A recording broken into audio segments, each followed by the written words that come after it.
Okay, so episode 4 has just finished. So, at the beginning of the episode, we found out that the 3 people the traitors were going to kill were either Ruth, David, or Charlotte. I think primarily Ruth was up there because of the allegations towards Jonathan. David was up there, obviously, because he was quite quiet. And Charlotte was up there because she's kind of already had heat on her, but she's kind of always getting who the traitors are wrong. So it's almost like she's no use to the team anymore. So, yeah, the first few people came back. And yeah, Mark basically explained that the first half of the table of people voted completely differently, so everyone's just not on the same boat. Alan explained, well, he actually said to Claire, he reminded her of the lever that she pulled and the fact that she got the shield and got really excited. But, that's kind of traitor vibes, shouting and screaming that she's got a shield when actually she could have been easily put in danger. And Joe M and Joe W both said that if Ruth isn't killed, then that should hopefully mean that Jonathan Ross isn't the traitor, unless it's kind of like a double bluff. Stephen explained if it's a double bluff, then he's maybe not safe. Kate didn't understand what it meant when Ruth was taken out, because it was Ruth that didn't come back to breakfast. Lucy explained to Celia that a few people had said it was Jonathan, and Jonathan said to Stephen that if he goes, for people to start looking at Claire.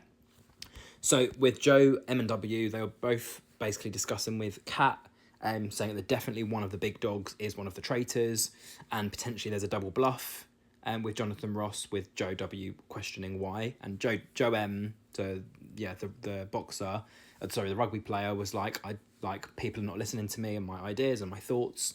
So maybe they're not taking it too seriously, his ideology that, Jonathan Ross could have double bluffed everyone. So I'm hoping, that does become like a thing that follows on, because he's playing a very average game and he just keeps getting through, but he keeps managing to deflect people's opinions that he is a traitor and saying, actually, you know what, I don't think it's me because of XYZ. So yeah, he's kind of playing an averagey game.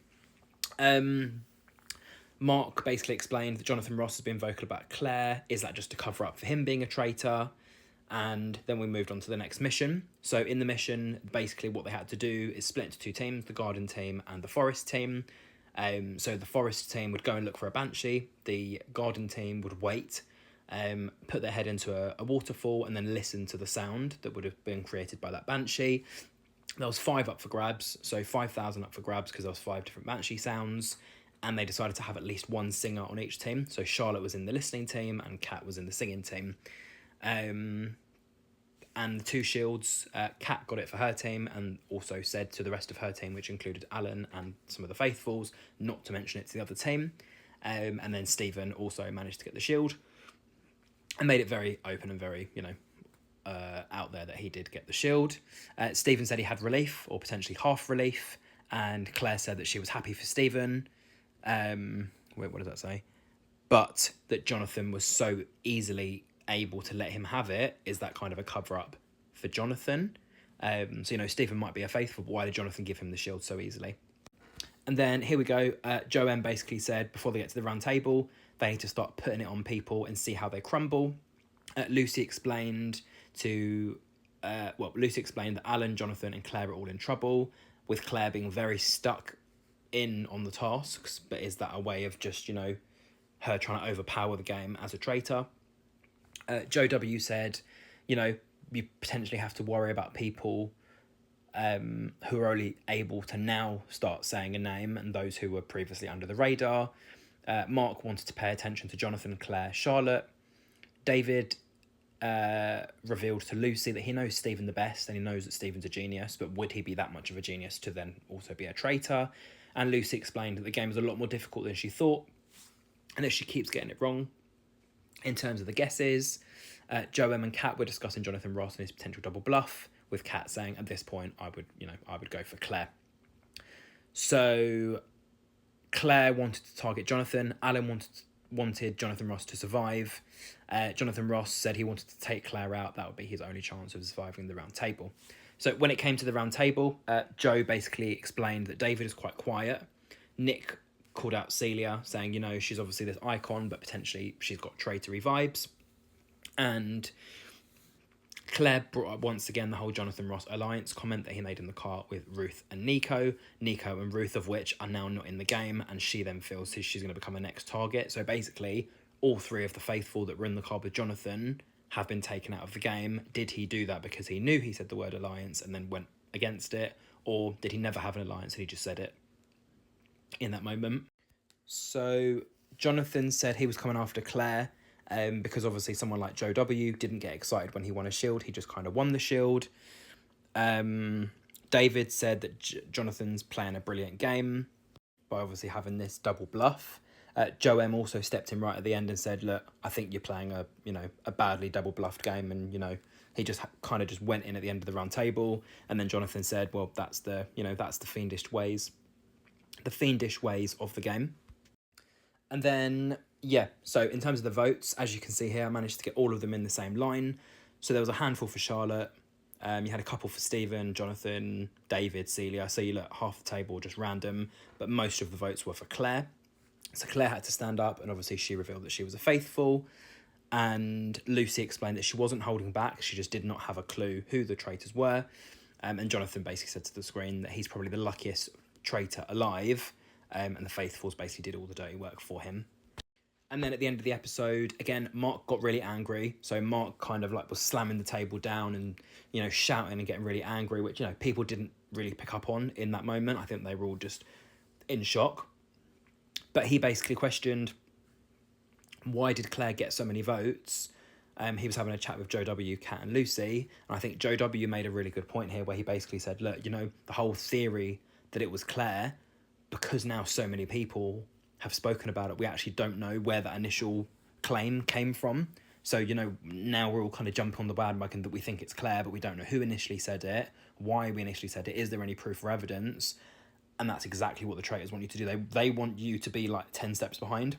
So you're still thinking about a clue that might have been a clue that Claire was a traitor.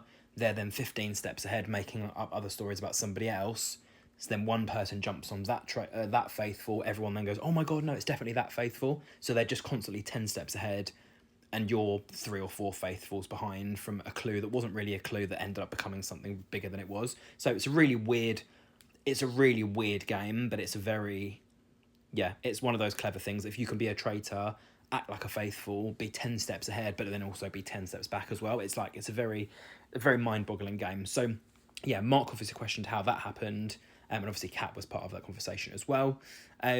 Celia said going forwards, she was kind of, she didn't really believe Jonathan. And obviously at the round table, he kind of managed to get her to believe him and his story. So she said going forward, she's going to ignore his deliciousness and, have her own thought and her own perception rather than just, following the crowd. Joe M and Alan were having a chat with... Alan, I think, said that Jonathan didn't have a double bluff. And Joe basically explained that, he's not really sure about Jonathan now. And I think Alan basically said he went for the person that he thought would least likely be the traitor. To which Joe replied, well, hang on, are you not supposed to be voting for who you think the most likely is to be the traitor? So I think what Alan meant was because David was so quiet, he doesn't seem like he would be a traitor type. He's probably the perfect person that would have been chosen as a traitor. I think that's kind of what he meant. And then Joe M also mentioned that Mark was a little bit over the top, a little bit exaggerated, slamming on the table when Claire was found out to be a faithful. So just a little bit too much. But again, that's probably just his pure anger for how many times they've got the banishment wrong. When the traitors all were in the little turret, Kat said that she got the shield. So obviously her and Alan were on the same team. They didn't tell the rest of the other team. So basically it needs to be somebody in Jonathan Ross's team that needs to go. Otherwise it looks like they've killed somebody in their own team if fire or heat was to ever come upon Alan or Kat. So they basically said it's either going to be Charlotte, Kate or David.